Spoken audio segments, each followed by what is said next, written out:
Make sure you guys hit the subscribe button if you guys are enjoying the content that we're throwing up. And make sure you guys hit the like button if you enjoy the video. And yeah, let's begin.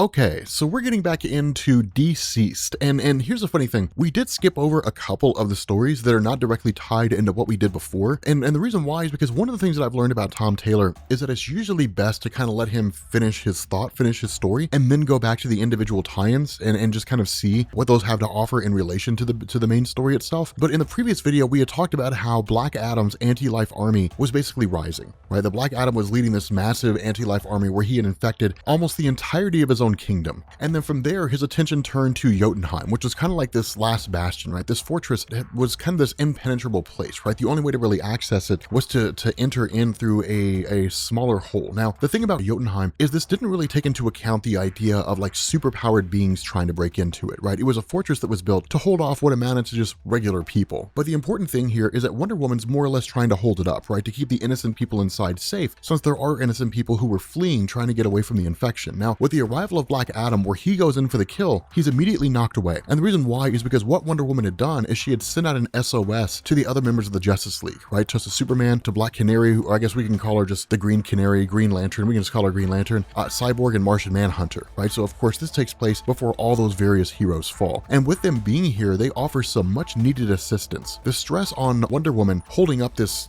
basically the side of a mountain, is way too much, right? So with Green Lantern using her power, that basically allows her to kind of hold the place up, which is almost effortless for her. And then in turn, Superman just kind of hits up and says, okay, you have infected in there who are chasing after those people. We have to try to find a way to save them. But at the same time, they're also focusing on this idea of trying to destroy Black Adam, because the truth is that he's the immediate threat, right? He's the biggest threat here. Now, the other part of this is that when it comes to the survivors who are left inside, you have a few here and there. You've got a few people who are basically surviving as best they can. Raza, of course, a character that we talked about in one of the previous videos. But for the most part, a lot of them are really just kind of being cornered. And there doesn't really seem to be a lot of hope against all these various forces that are clawing their way through, only for us to basically be met with the arrival of Hawkman and Hawkgirl. And this is cool, right? It's not the biggest moment ever, but I feel like for Hawkman and Hawkgirl fans, it's like, yes!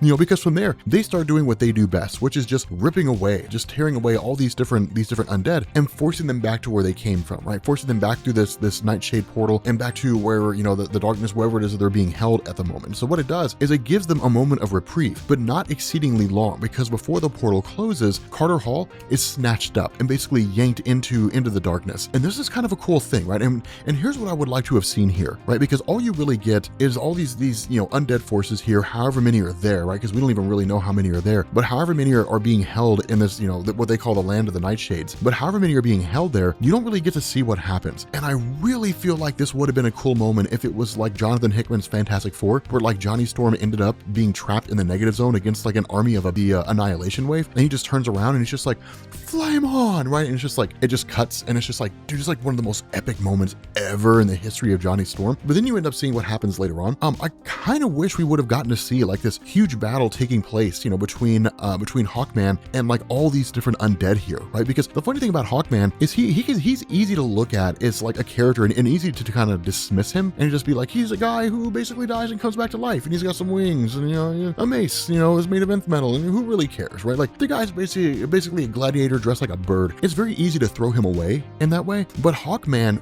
really has it where it counts, right? Like if there's any guy you want on your side in a conflict, it's Hawkman, right? Between like his super strength, his ability to fly, his battle hardened, and especially his experience over the multiple lives that he's lived, he's a guy you want in your corner. And it's kind of disappointing to see that like you don't really get to see this great big huge long drawn out conflict. It would have been interesting. But the long and short of this is that it takes the combined efforts of Superman and Cyborg and Martian Manhunter to basically, hold off Black Adam, while the people inside Jotunheim, right? Basically Green Lantern uses her power to kind of carry the island away and across the water. And as they're making their way, Black Adam suddenly stops and basically holds off. And the question's asked, like, what's going on? Like, what in the world is happening here? And the response is basically it realizes it's outnumbered, right? And it's not really Black Adam realizing this, it's the anti-life realizing this. And this is cool. This is a cool solidification, because what it means is it points to this idea that that the anti-life equation is a singular hive mind, that it's not individuals acting individually while they're infected with the anti-life equation, that the virus itself shares a singular mind, and that all these different individuals are just facsimiles of itself. It's like you controlling your fingers, and it's kind of a cool thing. It's an awesome idea, right? Like it's an amazing concept. It's kind of been hit on over the course of the original DCeased comics, so it's not a wholly new concept, but it is cool to see it referenced in that way. Now, of course, this leads to Cyborg realizing that something's coming in, and of course, we end up finding out that it's Eerie, right? That he's looking for Wink, which is the girl with the ability to kind of teleport, more or less. That the two of them, of course, we talked about in a previous video, that everything's okay as far as Wink goes. And of course, Eerie is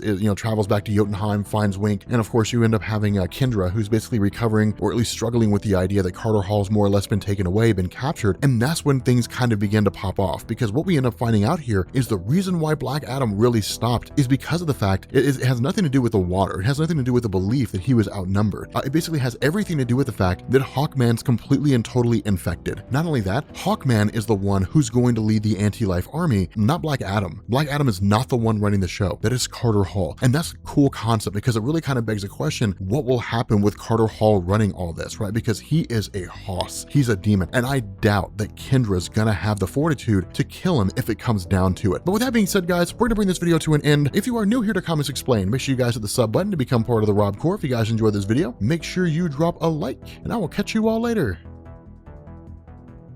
Peace.